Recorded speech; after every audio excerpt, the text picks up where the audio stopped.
Hello and welcome to the Southern Mountain Kitchen. Today we're making meatballs parmesan.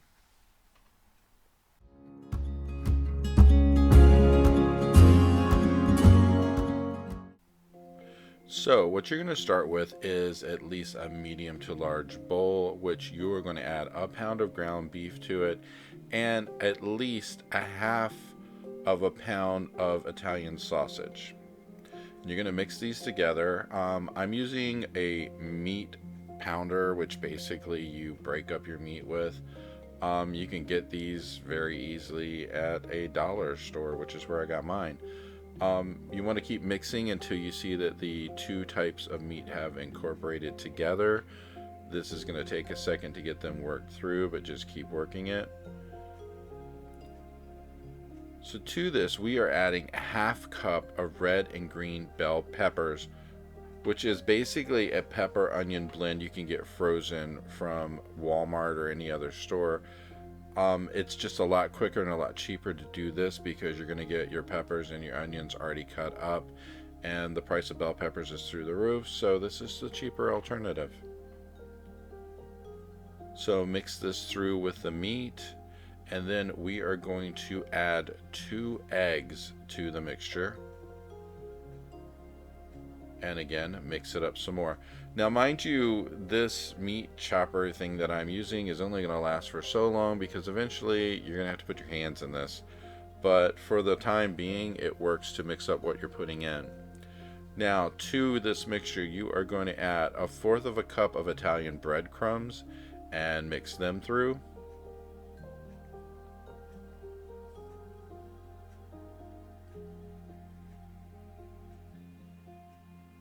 And then to this, we are adding a half a teaspoon of salt, a 1/4 teaspoon of ground black pepper, 1 teaspoon of dried parsley, 1 teaspoon of dried basil, a half a teaspoon of dried oregano,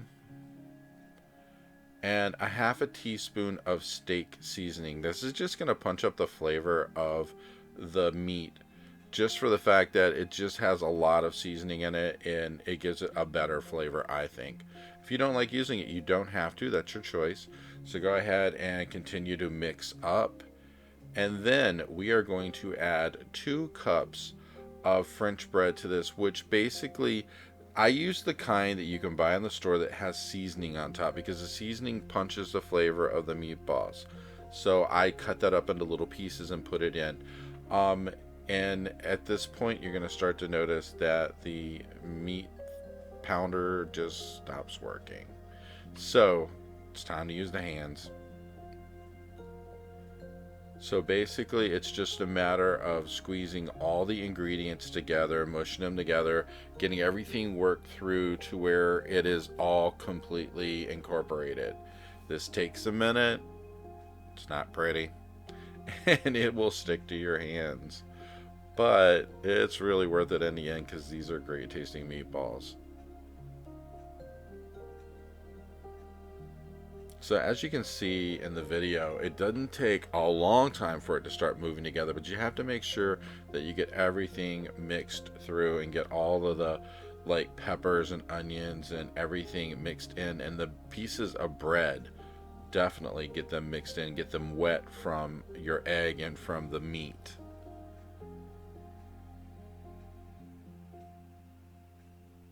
So once you have everything mixed through, now we're going to make meatballs. I make medium to large meatballs because I kind of like them that way. You don't have to. You can make small ones if you want to. It's your choice because if you're making this, it's your food to eat. You're going to choose how you want it. Just go ahead and roll them out. There's quite a lot of mix here, so it's going to take a minute to roll them all up.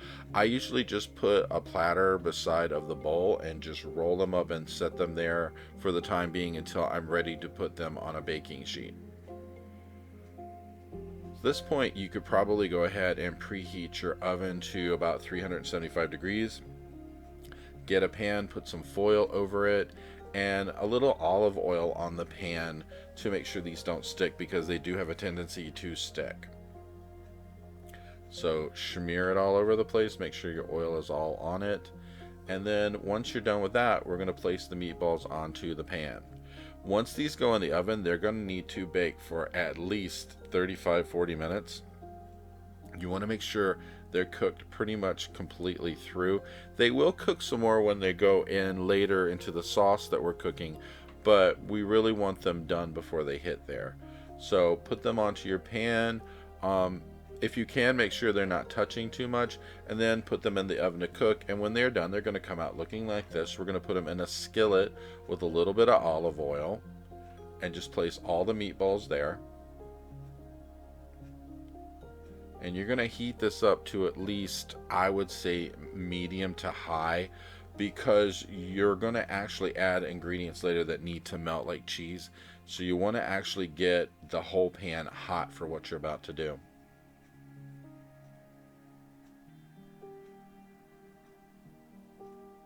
So as you can see, I got quite a few meatballs out of my mix, which is really great.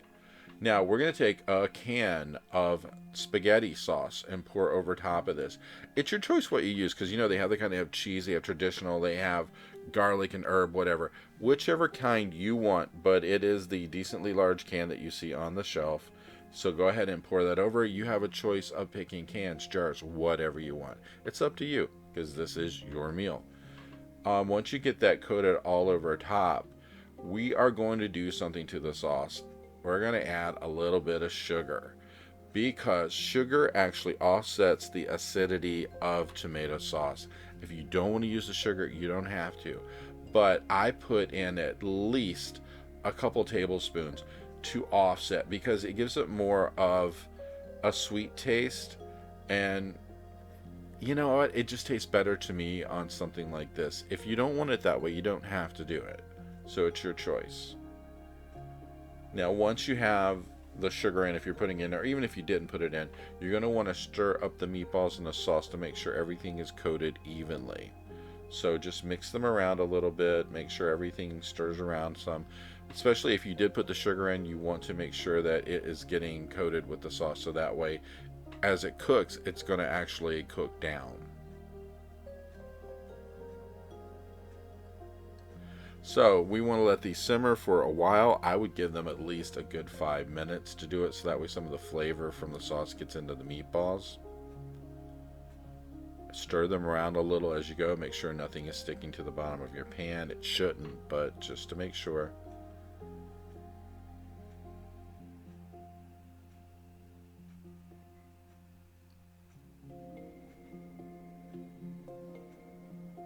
Now at this point we're going to add Parmesan cheese, which I'm adding about a half a cup, so that way you can sprinkle it all over top of the meatballs, and it's going to go down into the sauce to cook. So just go ahead and pour it all over the top of it.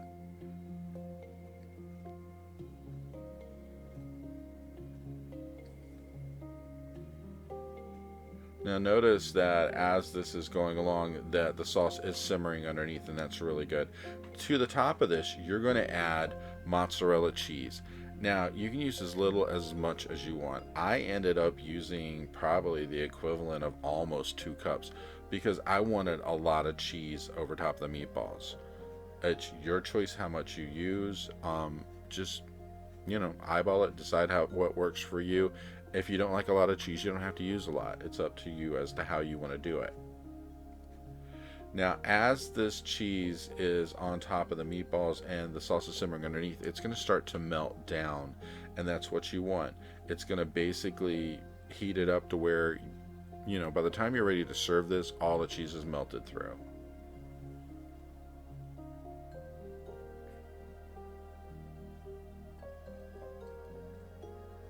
So basically, to get this melted, you're probably going to have to let this cook for at least about 10 minutes on medium heat to let it just keep cooking through the cheese, the sauce, and everything else.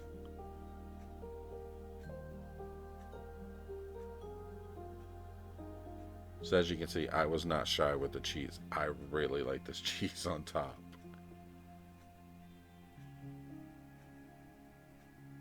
Now, if you feel like moving around the meatballs a little bit to let the cheese fall down into the sauce so it melts faster, you can do this. Just remember, when you're scooping this out later to put it onto a plate, you want to scoop under the meatball so that way you grab the cheese that's underneath as well, because it's going to be a lot down in there.